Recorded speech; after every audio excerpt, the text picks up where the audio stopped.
Assalamualaikum warahmatullahi wabarakatuh. Perkenalkan, nama saya Wahyu Ji Prasetyo. Dan saya Muhammad Wira Suraseo. Kami di sini akan mempresentasikan tentang bahan bangunan dan dasar-dasar teknologi beton. Untuk yang pertama yaitu adalah beton. Beton adalah bahan bangunan yang terbentuk dari campuran semen, air, agregat halus, agregat kasar, dan kadang-kadang bahan tambahan seperti bahan kimia untuk pengeras beton. Setelah dicampur, bahan-bahan tersebut akan mengalami proses pengerasan, hidrasi semen, dan membentuk massa padat yang kuat. Secara sederhana, beton berfungsi sebagai bahan konstruksi utama karena memiliki kekuatan tekan tinggi, tahan lama, dan mudah dibentuk sesuai kebutuhan bangunan. Contoh bangunannya fondasi bangunan, kolom dan balok struktur, jalan beton dan jembatan, dinding percetak atau precast.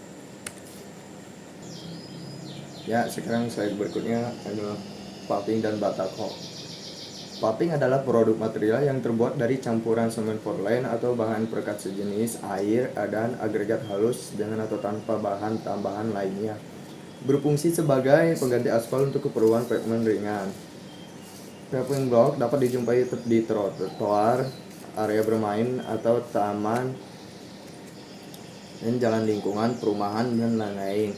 Batako merupakan bahan bangunan yang berupa bata cetak alternatif pengganti batu bata yang tersusun dari komposisi antara pasir, semen, portland, dan air dengan berbagai macam perbandingan komposisinya.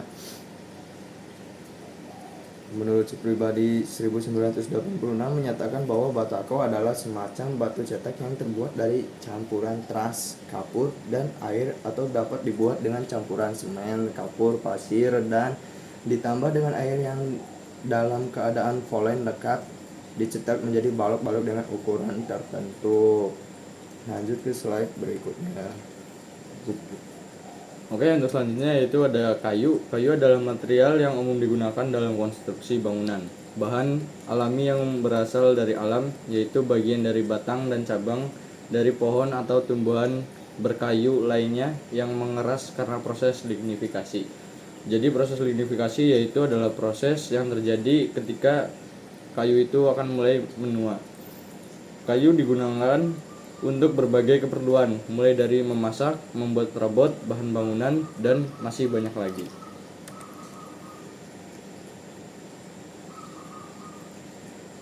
Ya, untuk slide berikutnya ada baja dan besi tulangan. Baja adalah paduan logam dengan besi dalam kurung Fe sebagai unsur dasar dan karbon dalam kurung C sebagai paduan utamanya.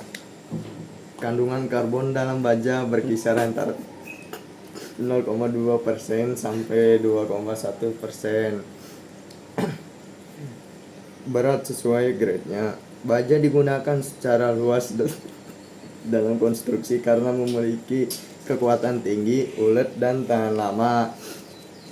Dalam dunia bangunan, baja banyak digunakan untuk struktur utama seperti balok, kolom, rangka, atap, jembatan, serta komponen beton berulang. Besi tulangan adalah batang baja yang digunakan sebagai alat penekan pada beton berulang untuk memperkuat dan membantu beton di bawah tekanan. Besi tulangan secara signifikan meningkatkan kekuatan tarik struktur. Besi tulangan biasanya berbentuk batang bulat polos dalam kurung plain bar atau berulir dalam kurung deformed bar. Untuk selanjutnya ada genteng. Genteng merupakan bagian utama dari suatu bangunan sebagai penutup atap rumah. Fungsi utama genteng adalah menahan panas, sinar matahari, dan guyuran air hujan. Jenis genteng bermacam-macam. Ada genteng beton, genteng tanah liat, genteng keramik, genteng seng, dan genteng kayu atau yang biasa disebut dengan sirap.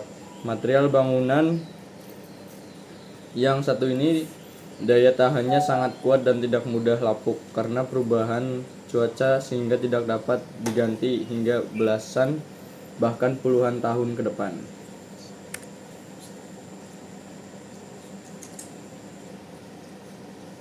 Ya, untuk selanjutnya ada lantai. Lantai adalah bagian dari ruang interior yang merupakan unsur bagian dasar suatu ruang, serta penutup ruang bagian bawah yang berfungsi menjadi pemikul beban atau benda yang berada di atasnya, baik benda mati seperti furniture, aksesoris, maupun benda hidup berupa aktivitas manusia.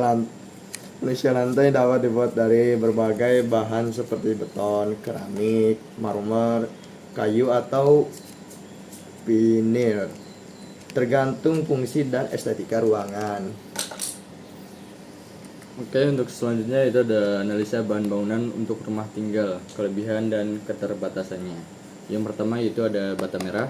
Bata merah memiliki kelebihan daya tahan tinggi, thermal massa yang baik, kuat dan kokoh, nilai estetika alami. Untuk keterbatasannya yaitu waktu pemasangannya cukup lama, memerlukan plester dan acian, berat juga memberikan beban mati yang besar pada struktur. Terus untuk yang terakhir, untuk kekurangannya yaitu menyerap air. Jika tidak dilindungi plester dengan baik, dapat merembeskan air. Untuk yang kedua yaitu ada batako. Batako memiliki kelebihan waktu pemasangannya cepat, biaya relatif lebih murah, permukaan yang lebih rata, lebih ringan dibandingkan dengan volume dinding bata merah yang setara. Keterbatasannya yaitu kuat tekan lebih rendah, kedap suara yang buruk, tidak tahan air, rentan retak, getas dan mudah retak akibat penurunan pondasi atau gempa. Yang ketiga itu ada genteng tanah liat. Kelebihannya itu insulasi panas yang baik, tahan lama dan awet, estetika klasik dan natural, sangat berat. Itu untuk keterbatasannya sangat berat, harga relatif mahal, mudah tumbuh lumut. Untuk yang terakhir ada genteng metal. Genteng metal memiliki kelebihan sangat ringan, pemasangan cepat, banyak pilihan warna dan model, insulasi panas buruk. Untuk keterbatasannya yaitu insulasi panas buruk, bising, dan rentan terhadap karat. Ya, untuk selanjutnya ada beton bertulang. Di sini akan membahas kelebihan dan keterbatasannya. Oke, untuk kelebihan dulu. Kelebihannya adalah kuat tekan sangat tinggi. Yang kedua, tahan api. Ketiga, dapat dibentuk sesuai keinginan, malleable. Yang keempat, daya tahan dan umur panjang.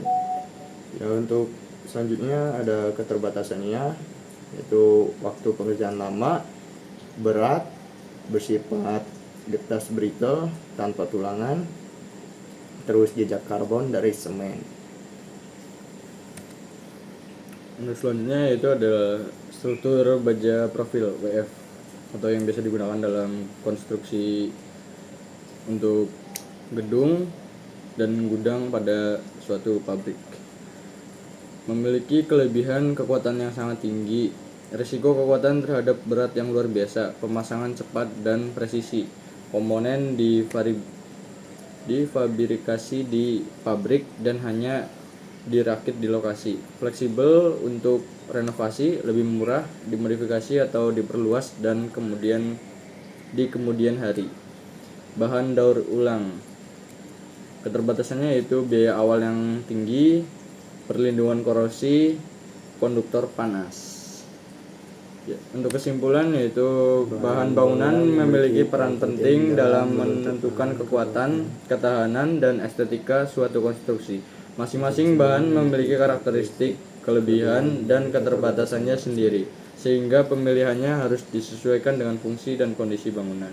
Cukup sekian dari kami. Sekian dari kami. Wassalamualaikum warahmatullahi wabarakatuh.